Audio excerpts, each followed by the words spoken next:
Hola, hermanos, welcome back. I was reading Hacker News this morning, and I saw a threat intelligence report that gave me absolute chills.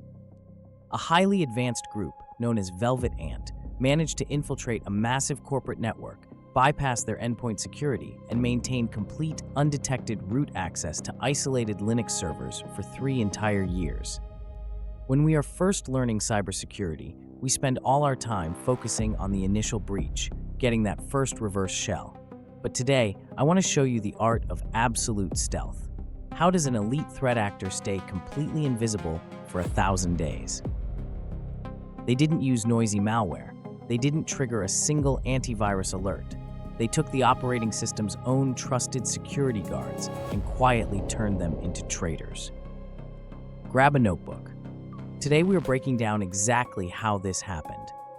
We're going to look at the mechanics of PAM backdoors, a bonus fileless memory exploit, and why changing your password might actually be the worst thing you can do during an incident response. Vamos, let's look at the core mechanic.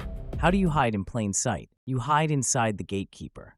In Linux, when you log into a server using SSH or the local terminal, the system doesn't check your password itself. It hands your password to the Pluggable Authentication Module's PAM, specifically a file called pamunix.so. If pamunix.so says the password is good, you get in. If it says it's bad, you get rejected. It is the ultimate bouncer.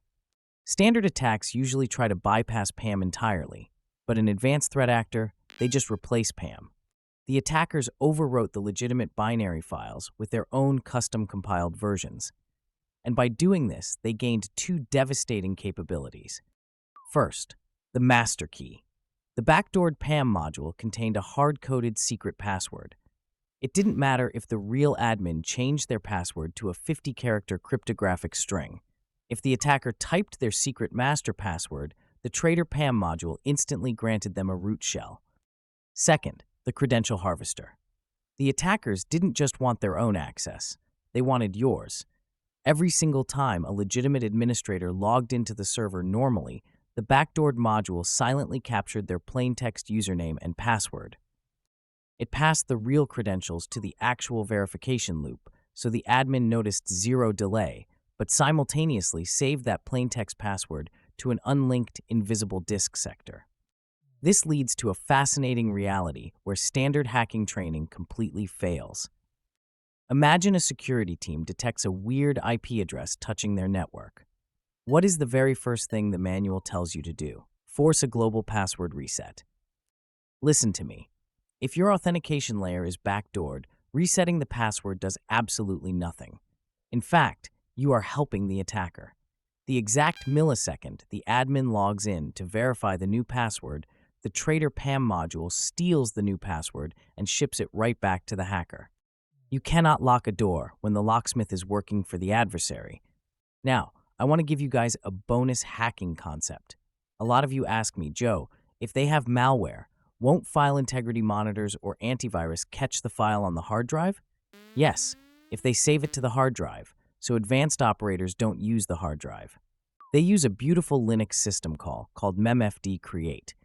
Normally, when you create a file, it gets a physical address on your disk. memfd create creates an anonymous file that lives entirely in the volatile RAM. It never touches the physical storage. The attacker downloads their malicious payload directly into this invisible memory space and executes it from there. To a system administrator running a process check, everything looks normal. There is no file to scan. The malware is wearing the skin of a legitimate process, floating like a ghost in the system's memory. But Velvet Ant had another problem. The ultimate targets, these backdoored Linux servers, were isolated deep inside the corporate network. They had no direct internet access. You cannot SSH into a box that isn't connected to the web. So how did the attackers control them? They turned the corporate infrastructure into a routing engine. Step 1. They compromised a standard internet-facing web server at the edge of the network.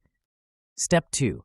They pivoted into the core network by compromising the massive infrastructure appliances, the F5 load balancers and Cisco Nexus switches. Why attack a switch? Because data center switches process massive volumes of traffic and they rarely run antivirus or EDR software. The attackers exploited vulnerabilities to gain underlying Linux operating system access on the Cisco switches themselves. They turned a networking switch into a proxy server. They took their malicious commands, encapsulated them inside completely benign, normal-looking protocol packets, and passed them from the web server through the compromised switch straight into the isolated Linux servers. They built an invisible tunnel underneath a $10 million firewall. This is why I love studying advanced persistent threats. It pushes us to be better. If you're on the blue team, how do you catch a system that is actively lying to you? You stop reacting and you start hunting. You cannot trust basic checksum commands on a live compromised system. The rootkit will just spoof the results and tell you everything is fine. You have to put the infected operating system to sleep. Look at my screen. I type this command. I take that cryptographic hash and I cross-reference it against the official known good repository hashes from Ubuntu or Red Hat. If those hashes do not match perfectly, you just found the traitor. You found the ghost. But listen to me. If you do not understand the architecture of these systems or how the data packets route through those compromised Cisco switches we talked about, you will never be able to catch a ghost like this. You have to build your foundation. Go down to the description right now. I took both of my blueprints, the network scanning from beginner to pro and the website hacking no BS PDFs, and I combined them into one massive master bundle. I put a discount code right there in the link so you can get both for cheaper than buying them alone. Grabbing those PDFs supports the channel, it funds the infrastructure, and it unlocks access to the massive free social engineering masterclass I am running right now. Join the Brotherhood, learn the foundation. Now, back to the incident response. You found the backdoored file, but you do not reset passwords yet. If you reset passwords while the backdoor is breathing, you are just feeding the new passwords directly back to the enemy. First, you surgically replace the compromised PAM and SSH binaries with clean packages. Next, you physically sever the network routes to the compromised pivot points, the F5 balancers, and the network switches. You blind the attacker. Only after the login layer is absolutely surgically clean do you execute the global password and SSH key reset. Escúchenme, hermanos. This is the reality of 2026. This is what Apex Predator warfare looks like. We don't learn this to do damage. We learn this so we can understand the adversary, build better defenses, and protect the networks that matter. Thank you for watching. Keep learning, keep pushing yourselves, and stay curious. Una vida, un tiro. Haz que cuente.